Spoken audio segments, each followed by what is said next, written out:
With South Park's massive early success in the late 90s, it made sense to expand into merchandise. But despite the show's mature content, a large percentage of viewers were around 12 or 13, far lower than the recommended age, and this is why we saw a surge in kid-friendly merchandise in '98, and that included video games. Around that time, there were 3 of them: South Park Rally, Chef's Love Shack, and the original game, simply titled South Park. There was also a 4th one, but it was never officially released, and this one in particular is what ultimately proves that the South Park games as a whole were unofficially designed to target a younger demographic. But first, let's start with South Park Rally.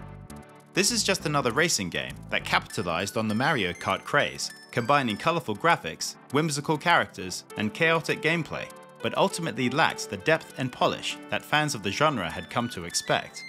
To be honest, as far as South Park goes, I found the adult content in this quite tame. But despite the mildly mature themes, the game offered very little for adults, but provided everything a kid would enjoy, preteens at least. The appeal to them was basically that it was Mario Kart for adults, but actually, it was more like a grown-up game made for kids, if that makes sense. Next we have Chef's Love Shack. This was a party game. One part was a game show, and the other was playing mini-games. With this one, it wasn't really necessary to have watched the show in order to play it, because the quiz segment doesn't give you questions related to South Park. Now of course, this doesn't make it a kids game, because kids probably won't know the answers anyway. But the part they'd enjoy would be the mini-games.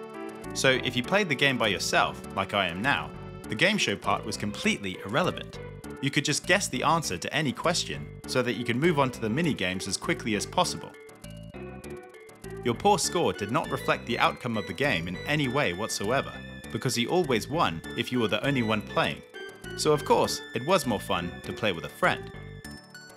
But the mini-games, they were the real fun part. They were simple and straightforward, the kind that a child could easily play, and the bland animation and minimal effort needed had Game for Kids written all over it. Most of these games, after all, only required the use of 2 buttons in order to play them. You couldn't get more minimal than that. Although one major downside was that you couldn't just pick which game you wanted to play. It was chosen at random, so sometimes you had to play a mini-game you didn't like. So to summarize, the game was half for adults and half for kids. Next we have the original South Park game. It's nothing special by today's standards, but it was a big hit back in the day. Not with adults, but with kids. When the game hit stores in '98, the show was just over a year into its run, and since the first season's juvenile humor resonated so well with preteens, it was natural for kids that age to want to buy the video game. On top of that, the storyline was pretty basic.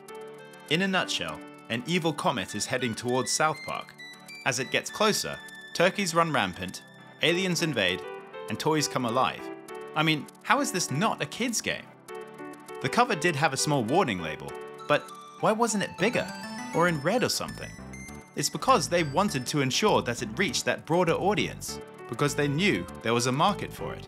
It's because they knew that kids would try to get their parents to buy it, and it couldn't be too obvious. The last game is South Park on Game Boy Color. This was due to be released at the same time as the original in '98, but was cancelled because the Game Boy Color was a kid's handheld, so there were no excuses with that one. But it was never released, right? So what's the problem? Well, it's the audacity to reskin it into the most childish game possible, and barely changing a thing, as a Maya the Bee game. This is just proof that the developers never intended for this to be for adults, and the publisher Acclaim was just as guilty for letting it happen.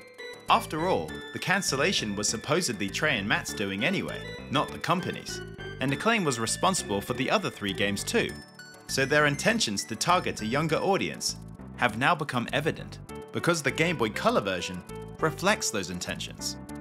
The bottom line is, the people behind these games knew there was a massive preteen audience for South Park, and they took advantage of that.